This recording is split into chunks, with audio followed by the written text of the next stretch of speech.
बंगाल चुनाव में बीजेपी की जीत पर विक्रमादित्य सिंह ने प्रतिक्रिया दी। जी आपको बता दें, उन्होंने बीजेपी को जीत की बधाई दी, साथ ही चुनाव आयोग पर सवाल उठाए। ईवीएम को लेकर भी गंभीर आरोप लगाए गए हैं। बयान के बाद राजनीतिक माहौल गर्मा गया। बंगाल की बात है कि सबसे महत्वपूर्ण राज्य है, वहाँ पे भाजपा की सरकार बनती दिख रही है और बहुत एग्रेसिव कैंपेन वहाँ पे करवाया गया मोदी जी की अध्यक्षता में।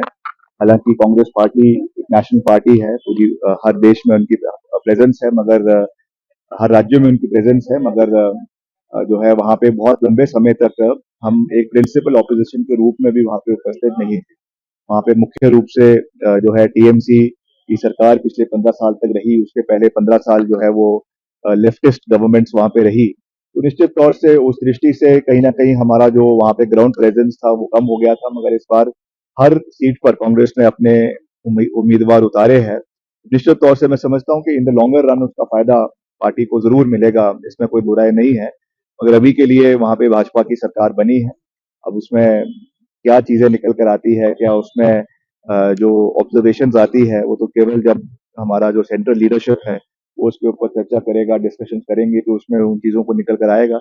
अगर मैंडेट मिला है तो निश्चित तौर से उसमें बधाई भी देनी चाहिए, कोई दो राय नहीं है, क्योंकि लोकतंत्र में जो जनादेश है उसका स्वीकार हमको करना चाहिए, उसमें भी हमको मानना है, और जो कमियां भी उसमें रही है उसको आने वाले समय में देखा जाएगा।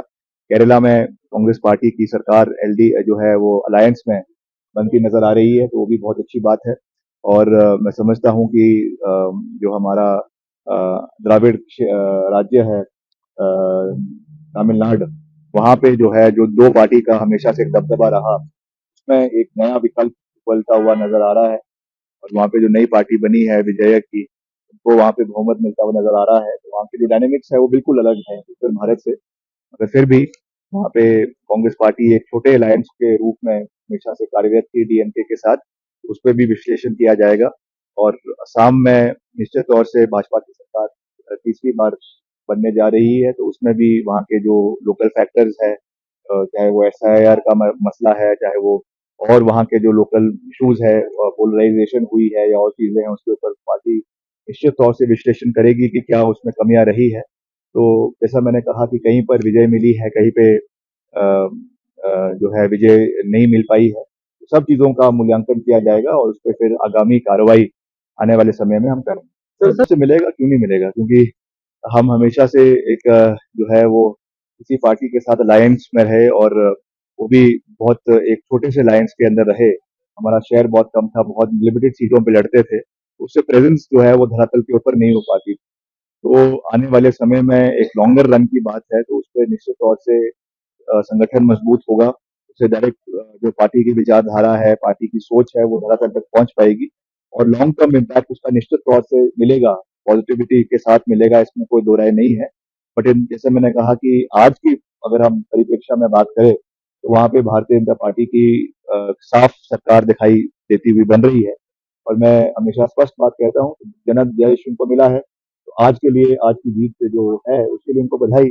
मगर जो उसमें कमियां पाई गई है या उसमें इलेक्शन कमीशन का रोल है, ये सब चीजें हैं, पार्टी देखेगी, हमारी जो सेंट्रल लीडरशिप है वो उसके ऊपर डिस्कशन करेंगे, और क्या फिर उसमें से निकल कर आता है, that is all for some other day. Sir जब भी चुनावी देखिए, ये चीजें कहीं ना कहीं तो नजर तो हुई है, कई कई चीजें जगहों पे ये चीजें देखने को मिली है, इसके साक्षात जो है प्रमाण भी देखने को मिले हैं। आजकल तो इलेक्ट्रॉनिक सर्वेलेंस इतना ज्यादा है, मोबाइल फोन है, सीसीटीवी कैमरास है, तो वो चीजें रिकॉर्ड भी हो जाती है। तो इसमें कोई दो राय नहीं है कि इलेक्शन कमीशन एक कॉम्प्रोमाइज्ड बॉडी है, उसमें कोई दो राय नहीं है। भाई सबसे बड़ी बात तो यह है कि जो प्रोसीजर ही इलेक्शन कमीशन को सिलेक्ट करने का है वो न्यूट्रल नहीं है।